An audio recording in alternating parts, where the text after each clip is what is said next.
Here we go, baby.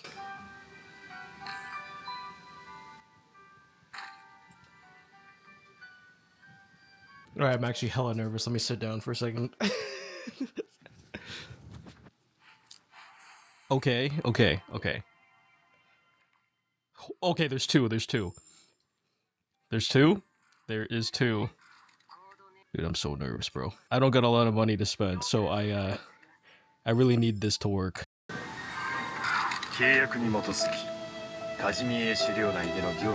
That hurts my soul. Okay, I get one more chance though. Is right up a lie. Yes, I got one of them. Okay, just need Exia now. That is depressing. I was so close to getting both in one roll. Alright, so today's video we're going to be opening up 2 Arknights figures. And of course, they're going to go in my beautiful Arknights display case over here. I don't know where though.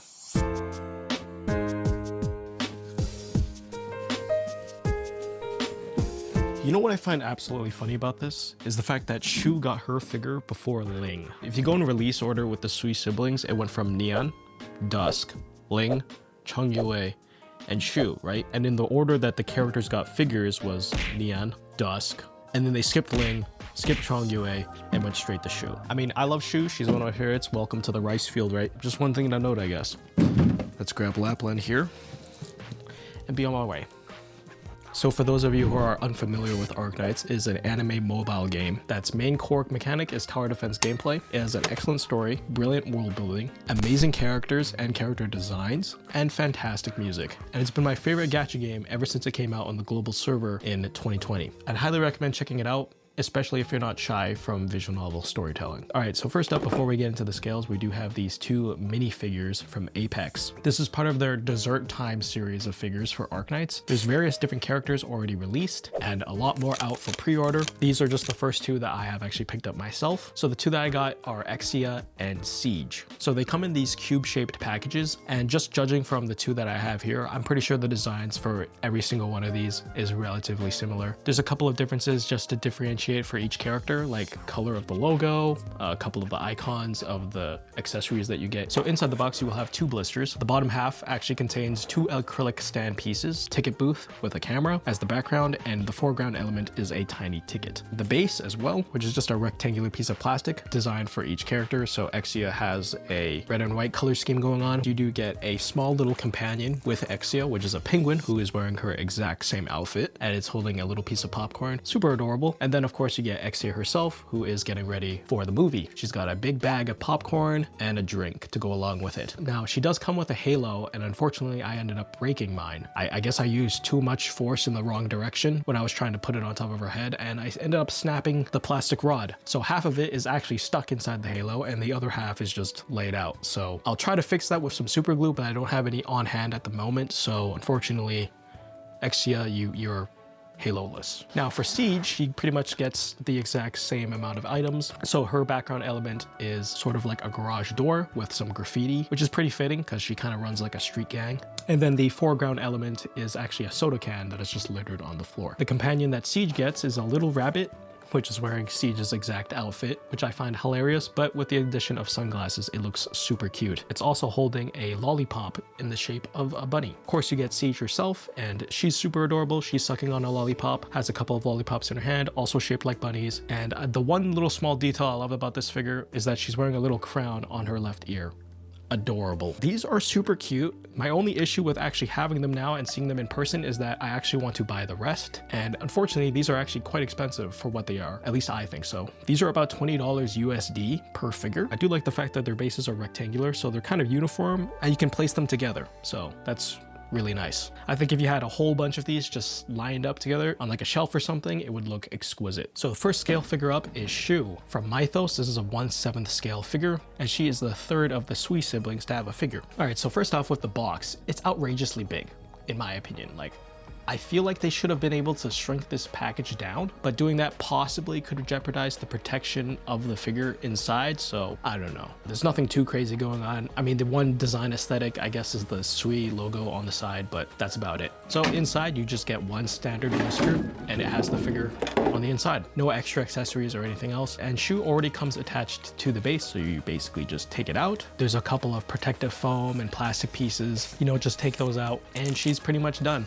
Mythos really killed it with this figure. They legitimately took like the illustration that this figure is based off of, replicated it perfectly in the 3D reality we live in, and she looks amazing. I think this is one of their best figures to date in terms of like detail on the clothing. I love the fit, by the way. Shu's fit is super sick. The tube top with the long pants, and the various little details she's got on her outfit, like all these woven pieces of cloth, the prayer beads, you know, the smoke that is coming around her rod that she's holding, the keychains, the zipper, the belt. The amount of detail on the outfit is crazy. If you take a look at her tube top, you can see like the little swirl patterns on it. Crazy. I love this like little sick dragon that is kind of coiling around the bag she's holding. Facial expression for Shu is on point, looks exactly like the illustration. I really dig her tail in the back. Excellent detail on the scales, and they got like the perfect sheen to it as well.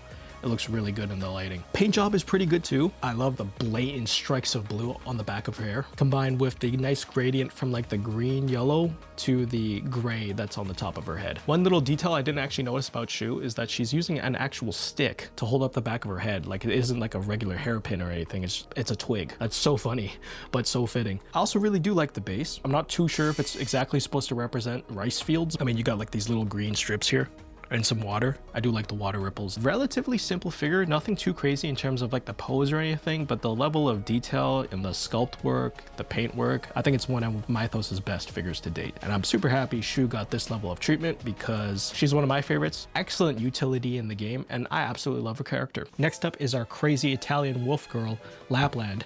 This is her 1/7 scale refined horror mare version from Alter. So her box is a little bit bigger than Shu's, which was already huge, so expect a really gigantic box with this one if you decide to get it. Box design is pretty standard fare. Main image of the figure itself on the front. One side you have a close-up. On the back, you get Lapland. I really like the lettering here. It's got a nice gritty look to it. Nice black and white color scheme with a dash of purple. Inside the box, you do get 2 blisters. So the bottom portion kind of holds a majority of like the little accessories that you have to attach to the base. And then the main portion has the base and of course Lapland herself. Let's start off with the base. For a huge piece of rock, I think it does look pretty good. You got 2 huge stone pillars just kind of forming out from the sides. Fairly well detailed. You got a couple of like indentations, cracks. You know, the paint job on this thing is also pretty good. Nice combination of rocky colors, you know, with the gray, darkish, purplish blue, little pieces of black. On the base itself, you do have a necklace, lots of coins, and a couple of blood splatters. Accessories for the base, you get 2 headless angels. One pretty much comes fully assembled minus the weapon, and then another one comes pretty much just armless, wingless, and you have to put those on yourself. So you get 2 of the angel swords with their hands attached, and you get 2 of their wings. And for the other angel, you just get their spear. You get Lapland's right arm having this like fiery effect, and she's burning a couple of coins and a pocket watch. And then of course you get Lapland's 2 huge swords. I love the design for her weapons, by the way. These big circular metal rings around her swords. I think it looks really cool. The detailing on the swords actually looks really nice as well. It's got that really gritty metallic vibe to it, combined with the blood on one of them. Yeah, it really sells the look. So assembly wise, this is pretty simple. Alter does include instructions inside the box. You're not gonna need those, it's pretty self-explanatory. So first, put Lapland on the base. Then you can put each of the angels on the sides of the stone pillars. They have designated pegs and peg holes that you can insert them into. Then I like to put the arms and the wings on one of the angels. Then attach one of Lapland's swords into the ground. Attach Lapland's right arm, give the other angel their spear, Lapland's left arm inside with the sword, and you're pretty much done. That is Alter's 1/7 scale of Lapland, her refined horror mare version. 1-to-1 recreation of the actual skin in 3D figure format. Alter did a fantastic job with this Lapland figure. This is a pricey one. She retailed for about 40 to 45,000 yen, quite expensive, and that's not even taking in shipping into account. So now thankfully I didn't actually have to pay for this one because my mom did. She got it for me as a birthday gift. Huge shout outs to my mom. You're the best. love you. Shipping is going to be different, obviously, depending on what shipping method you use and where you live. But for me specifically, this is how much it costed, and it was a doozy. And honestly, I think it was well worth the money, although that's coming from someone who's incredibly biased towards Arknights, so take it with a grain of salt. You are able to get a cheaper version of the figure without the angels on the sides if you really wanted to. I think it's significantly cheaper that way. In terms of the paint job, I think it's fantastic. Like I said before, the base is pretty nice with the gray and the tints of blue and purple just kind of all mixed in together to create that really gritty, rocky look. With regards to her outfit, nice dark black gradient with like a tinge of dark purple in there. It's probably a little bit hard to see, but of course you do get some blood stains on her outfit as well up near the bottom. It really sells the look of her figure here. The angels actually are pretty well detailed. Feathers for the wings, nice fingers, decent detailing on the weapons. The outfit itself, a lot of wrinkles. The feet, same goes with Lapland herself. Excellent facial expression. They managed to capture her like really crazy lunatic smile. Love the eyes. And you even got that like blood splatter right across her face. You know, the various little chains, the buttons. She's also wearing a golden skull necklace, which I never noticed before, but really cool. The number one thing that impressed me when it came to this figure is just the hair. The hair detail on this is in a league of its own. The bangs are super sharp. The backside is pristine. Like, oh my god. Alter is so good when it comes to detailing on the hair. It's ridiculous. I know I'm like overglazing them, but like it's true. I also really love her big floofy tail in the back. Superb job from Alter, and I would 100% recommend this figure. Although I haven't actually checked if it's still available on any stores that I personally buy from, like Amyami for example. I don't think it's available. However, I think you still can get her original figure from Apex, her default E2 pre-owned as well. Last time I checked, it was a little bit more expensive than what I paid for back in the day. But that is also an excellent Lapland figure. You can check out that video I did with it combined with Hoshiguma and Neon's other figure down below. Now there is one thing left to do for Lapland, and that is the detail test. I typically only bring this test out for figures that are quite big and I'm not too sure if they're going to fit in a detail. Well, let's go put that to the test. All right, sword first. She just barely fits. The sword almost touches the glass and the wing almost touches the glass there, yeah. Okay, so I guess she can barely fit. Now that might be a little bit of a useless test because IKEA does not make details anymore. They discontinued them and replaced them with the Blåliden, which is way more inferior by the way. Oh, and also for those of you wondering, this is not going to fit in a Blåliden. I can already tell you that for sure. Honestly, I feel like to other series I've been collecting figures for, Arknights has gone in like a severe decrease in figure announcements. If I take a look back at previous figure event videos I've done, not a whole lot of Arknights figure announcements if I'm going to be real here. I don't know why.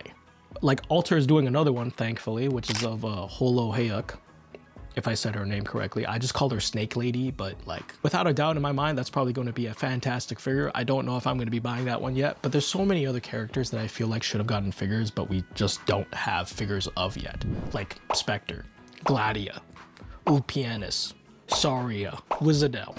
Yeah, hold that thought. Because I took so long to edit this video, the Arknights 6.5 anniversary stream happened for CN, and a few more figures did get announced, one of them being Wizardel. Just the E1 pose. I find her E2 pose just to be a little bit more hotter. I don't know why. Maybe it's just the way she has her leg up a little bit. Sorry, I'm a little bit of a degenerate. I also had to delete a portion of this video because I went on a little tangent about how I sort of regret getting Alter's Lapland, because during the time when Alter's Lapland figure went up for pre-order, Lapland didn't have an Alter variant yet, but she does now. Lapland the Decadenza, or Lapland the Unemployed is what I like to call her. And when I paid for this figure, in the back of my head, I'm like, they're gonna make a figure of her Alter variant. It's gonna happen. And boom, they announced it as well. What the f— And Mythos also showcased their colored prototype for Exia, the New Covenant. She looks so good. If this figure is like the same price as Scotty Alter's Elite 2, I'll be ecstatic. If it's more expensive than that, it'll hurt my soul, but I'll still buy it. Oh, just to give you an update on my Arknights rolls, by the way, I got 0 apple pies and 6 Hot Wheels. I had to hit pity. Ling, Lin, there's so many. Not even talking about skins either. There's still a few Arknights figures I have on pre-order, but we could really use some more. I don't know if anyone from Alter watches my videos, but like, if you could get like a word in and, you know, mention Spectre the Unchained, just think of how great a figure of her would be, right? The sales would be outstanding. She also has 2 outfits. I think it's a win-win situation there. Actually, I think I have a theory as to why there is so little Arknights figure announcements nowadays. It's because Arknights has such amazing character designs and there's so much going on with their outfits that any manufacturer that wants to make an Arknights figure is actually going to have to put in the effort to actually make it. So they just don't bother. However, for the ones that do bother, well, you'll get my money. It may not be the next one, but the next one. The next one will have a 6 star then. Oh yes, let's go! Oh yeah. Oh shit, the first one! No, please don't end my life this way. Oh! Oh, yo, where do you get that from? You're not even flame tail? Oh my god. I don't know, when I did it, I got like 3 flame tails. Oh, let's go! Come on! Oh, no way. Oh no, not the first